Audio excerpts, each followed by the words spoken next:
On this episode of the AAF Exchange, the debt limit vote, the return of the Green New Deal, and the latest read on the economy. Joining us to discuss all of this are AAF's president, Douglas Holtz-Eakin, and later on, Director of Fiscal Policy, Gordon Gray. Doug, thank you for joining us. My pleasure. How have things been? Things are good. Yeah. NFL draft tonight. Big night. NFL draft tonight. Yeah, we're looking forward to it. I think the Patriots have an early half of the selection. May trade up, might trade back. Who knows what Belichick's going to do? Yeah. Well, and as usual, I'm enraged. Yeah. Because I have to listen to you talk about the Patriots. But let's move on. Speaking of enraged, tell us what's on your mind. Look, it's a very, very rich field. Let's just pull the revival of the FSOC out of this choice. The FSOC was created by the Dodd-Frank Act. It's an entity in search of a mission. There is no way to measure systemic risk, and it's supposed to control it. So it's going to fail no matter what it does. So it went out and it basically designated a bunch of insurance companies as systemically important. The courts decided they had no clue what they were up to. The designations, process-wise, were a mess. Substantively, there was no reason to do it other than the fact they were big. And the FSOC went away, basically, for years. But they just passed new rules at the FSOC that said, hey, we don't have to have a reason to designate someone as systemically important. We can just skip the benefit cost tests, say, we don't like you, you're big, we're gonna regulate you. And this is a terrible development. There's no discipline now in the process. And, when we looked at this, a long time ago, it was probably 5 years ago now, it was going to be very costly to consumers to put people like BlackRock and other asset managers under the FSOC regime because they have to hold more capital, they can't invest as nimbly, and you get lower retirement returns. So this just makes me crazy. This is literally regulation for the sake of regulation without thinking about the American people. And it's the worst use of it. Yeah, is this more part of their whole anti-big This is the agenda? This is the influence of Elizabeth Warren on the Biden administration. She has populated the agencies with her kind of financial regulators, and they are ultimately a real threat to the basic average consumer. Interesting. All right, well, with that being said, let's jump to the economic news as we have started doing these days, as it's the hot topic around town. This morning, we got the Q1 GDP numbers. They came in 1.1. What's your read on the report? So it's a deceptively low top line. It was driven down by over 2 percentage points of trashing out of inventories, fairly transitory. Inside, everyone keeps doing this sort of death watch on the American consumer. That's not going to be the issue. Mm-hmm. Consumer spending was fine. The issue is going to be business spending, and it was essentially flat. We continue to have negative investment in equipment. Non-residential structures are back, but they're not a big component, so they're growing rapidly, but they're not a lot of it. And then intellectual property products, software, basically, is driving the business spending. But overall, the business sector looks flat. If it moves from flat to going south, that's the sign that we're really having a problem. But that's not in this report. The other thing we learned is that core PCE, personal consumption expenditure inflation, using the market-based version, looks a lot like it did 2 quarters ago when it was 5%. It came in at 4.9. Again, we keep having this conversation. Yes, inflation is coming down, but very slowly. And, the Fed's leaned really hard and made modest progress on the inflation problem. So more to come. Yeah, so as you just brought up inflation, since last we talked, we had the CPI numbers. Tomorrow, Friday, we'll get the PCE index, which is the Fed's preferred method of tracking inflation. What progress are we making? Is it just slow progress? Is there an end in sight? What's going on here? If you want to see progress, look at goods price inflation. There's been tremendous progress there, and part of the reason is that the housing sector is literally dead in the water. We got more data out of home sales and things like that this week, and everything's down 20% year over year. So if you really kill the housing sector, you kill a lot of the goods demand, and that problem's by and large solved. The problem remains is services, and the poster child is shelter services. And in both the CPI and in the PCE, when it comes out tomorrow, we're going to find that services inflation remains somewhere in the vicinity of 4.5, depending on which measure you pick. And that's not moving down very fast. So, when the Fed started its tightening regime, the sort of core PCE inflation rate measured in market prices was 4.9% year over year. It's going to be down to about 4.5% year over year, and we've been at this for a year and raised rates 5 percentage points. So that's not a lot of progress. Yeah. Well, it'll be interesting to see what the PC index is tomorrow, and people will have to tune into your video just to that we will record at 8:30 to figure out what the actual read is on that. On a related note to all this, with the economy, every week it seems like we're getting new layoffs, new headlines about layoffs in the economic sector, from the tech sector to Disney. I think was the most recent one. Is this becoming a trend? If so, do you foresee these layoffs increasing for the remainder of the year? I know on top of all this, we had the unemployment claims this morning, which came in lower than I think anticipated. Yeah. So we get the high-profile layoffs. First, it was the tech sector, and now we're seeing some in retail and other places. But they're not big enough to move the aggregate unemployment rate a bit. We haven't seen the kind of sharp spike in new claims for unemployment insurance that are characteristic of an economy entering a downturn. And so the economy is slowing. There's no question about it. And some sectors are in genuine recession. Tech, housing, those are the two most prominent. But they're the exceptions. They're not the rule, and those high-profile layoffs don't translate into large-scale job loss. Most of those people are finding other jobs. Yeah, it seems like it really is just the layoffs portion of the economy right now is just the sector by sector stuff, and that you read that the tech sector is laying off people, but the service industry is picking up people. I mean, I think most people, including those in the tech sector, would argue they overplayed their hand in the pandemic. They thought they had a permanent increase in the use of streaming services and the content that was going into that. And it turned out that with the resumption of more normal economic activity, they had overhired and overbuilt, and they're just correcting that right now. Right. All right, let's turn to Congress. It's back. Last week, the Green New Deal reared its enormous head once again. The bill was reintroduced. Not really a surprise there, but what may still catch people by surprise, is what's actually in this thing and how much it would cost. Could you walk us through all this? So the Green New Deal, when it was originally introduced as a House and Senate resolution, you had to decide whether it was the part you cared about was the green, which is ostensibly climate, or the New Deal, which was guaranteed jobs, guaranteed wages, free college, just a list of social programs that was enormously long and super expensive. I mean, there's no question about it. We were in the 90s of trillions of dollars, and we left out free college education. We missed it. So it's never been a realistic proposal. It will not be a realistic proposal again. Among progressives, New Deal always sounds good. Green sounds good. So the advertising is what it is. They've marketed it well. But it's really just a statement that says we don't like anything about what's going on. We want the government to have an enormous role in the economy. We want to just overnight snap our fingers and get rid of all fossil fuels and have this clean energy portfolio. And we want everything to be equitable and fair.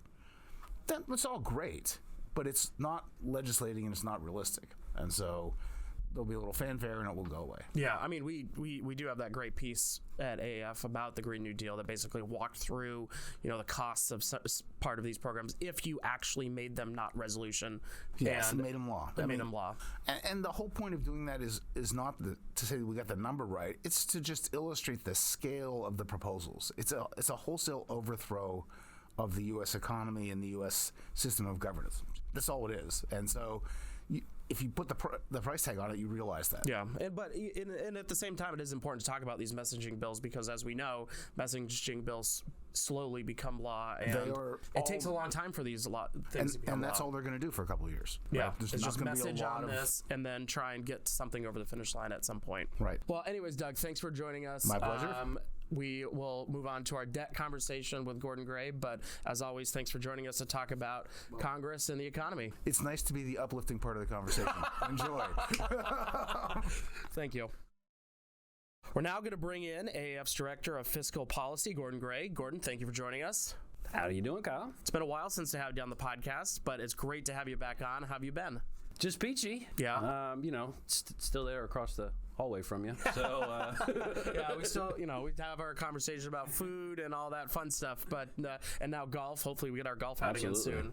But some stuff's been happening in Congress recently, so figured we'd have you on to talk about that. For sure. Let's jump right into it. The debt ceiling, after weeks of back and forth, I think we've been talking about this since January at this point. House Republicans put together their plan to raise the debt limit, and last night actually voted on and passed it through the House. Start by walking us through what is going on with all this. Sure. Get us up to date. So this is a process that we engage in from time to time, periodically, and which is to say raising the federal debt limit, the authority that the federal government, the Treasury Department has to borrow, raise cash, and pay our bills. We're running deficits, which means that incoming tax revenue is not insufficient to cover how much money we're spending, and so we have to borrow the difference. And there is a law that limits the ability of Treasury to borrow. It's essentially an allowance. And given the extraordinary expenditures during the pandemic, inflation, and just the basic structure of U.S. public finance, from time to time, we have to raise it. And we do have to raise it. Were the Treasury Department be unable to borrow, it would be catastrophic for the U.S. and global economy. However, U.S. public finance is unsustainable, and we rarely grapple with that fact. It is a bipartisan tradition to kick this can down the road, and periodically, the debt limit serves as an opportunity to have that conversation. And we are having that conversation right now. Yeah, it seems like on the spending side of this, they've kicked the can down the wrong road for so long that now you're coming into it. You're coming up against the wall here. Social Security and Medicare are going to become problems and unsustainable at some point. What are the highlights of this Republican plan to raise the debt limit, but also rein in spending? So the House Republican bill has several major components. The most conspicuous, the one that does by far the most of the work in this bill, is essentially capping discretionary spending. So this is the roughly 1/3 of the federal budget, even slightly less than that Congress actually has to deal with every year. And so this includes the Department of Defense and then basically the operating budgets for all other federal agencies. And essentially what House Republicans have proposed is we will cap that, the growth of spending in this slice of the budget to 1% over the next decade. And the effect of that is, compared to the rate at which it would otherwise be growing, this is a cut relative to that trajectory. And the difference is over $3.5 trillion in spending cuts over the next decade. And that's a lot of money. That's, trillions is the new billions, but, 3.5 of them, that adds up. However, over the next decade, we're going to spend $80 billion. Our deficit is going to be over $20 trillion. So the numbers have just gotten huge. And so to the extent that we're going to have a discussion about fiscal policy, I give credit to House Republicans for taking this on. I have at least going through and assembling a bill that can pass the House of Representatives and say, here's where we are. It's time for the next step. Yeah. So I think the developments from last night and the passage of this bill is a meaningful step towards a resolution to this problem. Yeah, so speaking of next steps, we have the Republicans have passed their plan. The White House still saying, we want a clean debt limit or raise of the debt limit. But the date is coming up here. It's some say May, some say June, some say later on this summer. All depends on those extraordinary measures that are happening, and of course how much money the Treasury takes in. With I think we already had tax day, but there's the business day coming up in June or something like that. So what happens next? How does this get resolved? So. A couple things, and I'll speak to the so-called X day first, because that's it's a moving target because the X day, for the listeners, is the moment at which the Treasury really runs out of room. They have exhausted their toolbox of accounting tricks that they've been using to continue to borrow, to continue to pay bills, while Congress is negotiating, or not negotiating, if you listen to the White House. Eventually, that toolbox runs out. And this has been a feature of debt limit debates since the 90s, where we hit the number at which Congress said was the debt limit, but Treasury's like, well, okay, that gives us, we are now in a position where we have to utilize these tools to keep borrowing, but everybody knows they have these tools, so the real debt limit isn't when they hit the number that they enact, but when Treasury runs out of its authorities. The problem is no one's really sure when that happens, because it's also a function of how much cash the Treasury brings in over that period of time, and those cash flows are volatile. Just like Doug was talking about business activity, well, tax revenue is a function of business activity, and we can't completely accurately predict the future, and we certainly can't completely accurately predict the future about tax receipts for the same reason. So the X date is moving around as we get closer. This data becomes less of a theoretical exercise than an actual one. Right. So the White House and the House and Speaker McCarthy have to get together at this point and figure out, is there any amount of spending cuts that you think will get through? I mean, is this setting up for is this just going to set up a budget conversation? What happens over the next couple of months? So the most important thing, the most important development in this debate, since basically people started yapping about it several months ago, happened last night. Yeah. Which was, it had been Democrats' view, their bet was that House Republicans would be dysfunctional, wouldn't get on the same page, and produce a piece of legislation passed by one of the two houses in Congress, and send it to the Senate. The bet was House Republicans would squabble and ultimately implode under the weight of the task. They didn't. It was close. Yeah. But there is now one bill in Congress to raise the debt limit. Yeah. And it's now the Senate's problem. And here's what I do know, is that the Senate doesn't have the votes to pass a clean debt limit. The preferred outcome from the White House doesn't have the votes in Congress.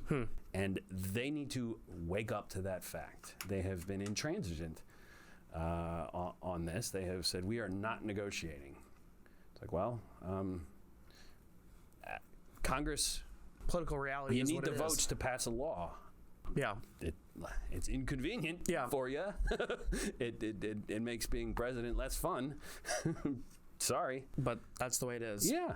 Well, anyway, I guess we'll have to wait and see on a lot of this. I mean, it's going to continue to play out over the next couple of weeks. I'm sure we'll have you back on the podcast a bunch to give us regular updates on this. But thank you for joining us and getting us up to speed on this. Always a pleasure.